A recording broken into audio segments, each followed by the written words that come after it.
days. This is what winter looks like around here.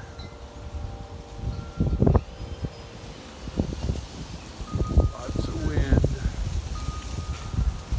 lots of leaves. The garden is not at its best. We'll be getting out here in a few days and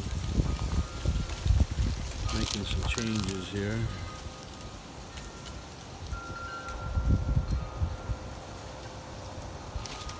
Someday